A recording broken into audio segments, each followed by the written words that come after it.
മരണത്തിന്റെ അവസാന നിമിഷങ്ങളിൽ മനുഷ്യർ തങ്ങളുടെ ഹൃദയത്തിലെ ഏറ്റവും ആഴമേറിയ കാര്യങ്ങൾ വെളിപ്പെടുത്താറുണ്ട്.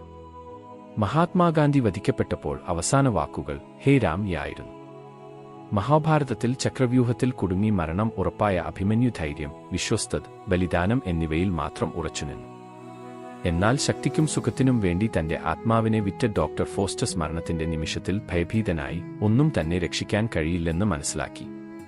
ചരിത്രവും അനുഭവവും നമ്മോട് പറയുന്നത് ഇതുതന്നെ. മരണത്തിന്റെ അതിർത്തിയിൽ ഹൃദയം തന്റെ ഏറ്റവും ആഴമുള്ള സത്യം മൊഴിയുന്നു. ഇന്ന് സുവിശേഷം നമ്മെ കൂടാരത്തിലെ ഏറ്റവും പവിത്രമായ നിമിഷത്തിലേക്ക് കൊണ്ടുപോകുന്നു. രാത്രിയാണ്. യൂദാസ് ഇരുട്ടിലേക്ക് പോയി. വഞ്ചന, നിഷേധം, ഉപേക്ഷ എന്നിവ മണിക്കൂറുകൾക്കകം സംഭവിക്കാൻ പോകുന്നു. കുരിശ് കാത്തുനിൽക്കുന്നു. യേശു എന്താണ് വരാനിരിക്കുന്നതെന്ന് അറിയുന്നു. ഈ പവിത്രമായ മണിക്കൂറിൽ തന്റെ അഭിവാദ്യ പ്രാർത്ഥന, അവസാന നിവേദ്യം നമ്മൾ കേൾക്കുന്നു. യേശു എന്തിനെക്കുറിച്ചും പ്രാർത്ഥിച്ചില്ലെന്ന് ശ്രദ്ധിക്കുക.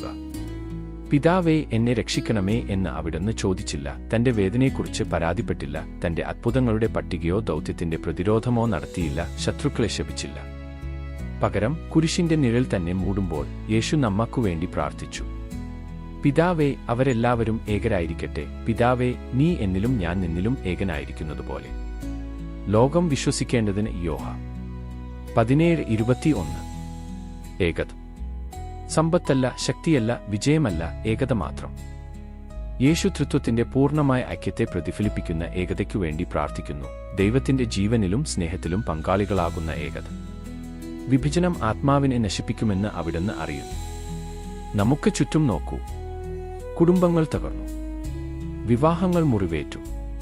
സഭകൾ അഹങ്കാരം, ആശയങ്ങൾ, ആചാരങ്ങൾ എന്നിവയാൽ വിഭജിക്കപ്പെട്ടു. സമൂഹങ്ങൾ സംശയം, ജാതി, ഭാഷ, രാഷ്ട്രീയം എന്നിവയാൽ കീറുമുറിക്കപ്പെട്ടു.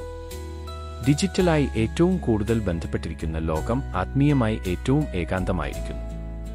എന്നാൽ ഏറ്റവും വലിയ ദുരന്തം നമ്മുടെ ചുറ്റുമുള്ള വിഭജനമല്ല, നമ്മുടെ ഉള്ളിലെ വിഭജനമാണ്. നമ്മുടെ ഒരു ഭാഗം ദൈവത്തിന്റെ അടുത്തേക്ക് ആകർഷിക്കപ്പെടുന്നു, മറ്റൊരു ഭാഗം പാപത്തോട് പറ്റിനിൽക്കുന്നു. നാം വിശുദ്ധി ആഗ്രഹിക്കുന്നു, എന്നാൽ ദേഷ്യം, അഹങ്കാരം, പക, ഭയം എന്നിവ പേണുന്നു. നാം ഉള്ളിൽ തകർന്നു കിടക്കുന്നു. തകർന്ന ഹൃദയത്തിന്റെ ചിതറിയ കഷ്ണങ്ങൾ ശേഖരിക്കാൻ ക്രിസ്തുവിന് മാത്രമേ കഴിയൂ. വിശുദ്ധ അഗസ്റ്റിൻ പ്രാർത്ഥിച്ചതുപോലെ, നിന്നിൽ വിശ്രമിക്കുന്നതുവരെ നമ്മുടെ ഹൃദയങ്ങൾ അസ്വസ്ഥമായിരിക്കും. സഭയോഗ്യരായവരുടെ ക്ലബ് അല്ല, തകർന്നവരുടെ സമ്മേളനമാണ്, ദൈവിക സ്നേഹത്താൽ ഒന്നിപ്പിക്കപ്പെട്ടവരുടെ. ക്രിസ്തു ഈ കഷ്ണങ്ങൾ ഒന്നിപ്പിക്കുമ്പോൾ അവിടത്തെ രൂപം നമ്മിലൂടെ വീണ്ടും പ്രകാശിക്കും. അതുകൊണ്ടാണ് യേശു പ്രാർത്ഥിച്ചത്, ലോകം വിശ്വസിക്കേണ്ടതിന്. ലോകം നമ്മുടെ വാദങ്ങളോ കെട്ടിടങ്ങളാലോ സ്വാധീനത്താലോ പ്രധാനമായി ബോധ്യപ്പെടുകയില്ല. ക്രിസ്ത്യാനികൾ പരസ്പരം സ്നേഹിക്കുമ്പോൾ, പൊറുക്കുമ്പോൾ, ഒന്നിച്ചു നടക്കുമ്പോൾ, ഭാരങ്ങൾ പങ്കുവയ്ക്കുമ്പോൾ, വ്യത്യാസങ്ങൾക്കിടയിലും ഏകരായിരിക്കുമ്പോൾ, അപ്പോൾ ലോകം യേശുവിനെ ഏറ്റവും വ്യക്തമായി കാണും. യേശു ഈ പ്രാർത്ഥന ശക്തിയോടെ ചെയ്യാൻ കഴിഞ്ഞത് അവിടുന്ന് അത് ജീവിച്ചിരുന്നതുകൊണ്ടാണ്. എല്ലാ ദിവസവും അവിടുന്ന് പൊറുത്തു. എല്ലാ ദിവസവും പിതാവിന് കീഴ്പ്പെട്ടു. എല്ലാ ദിവസവും സ്നേഹത്തിൽ തന്നെ ദാനം ചെയ്തു. അവിടുത്തെ മരണക്കിടക്ക പ്രാർത്ഥന മരണക്കിടക്ക ജീവിതത്തിൽ നിന്ന് ഉദ്ഭവിച്ചതാണ്. അതിനാൽ ഇന്ന് നമ്മുടെ മുന്നിലുള്ള യഥാർത്ഥ ചോദ്യം മരിക്കുമ്പോൾ ഞാൻ എന്തു പറയും എന്നല്ല, മറിച്ച് ഞാൻ ഇപ്പോൾ എങ്ങനെ ജീവിക്കുന്നു.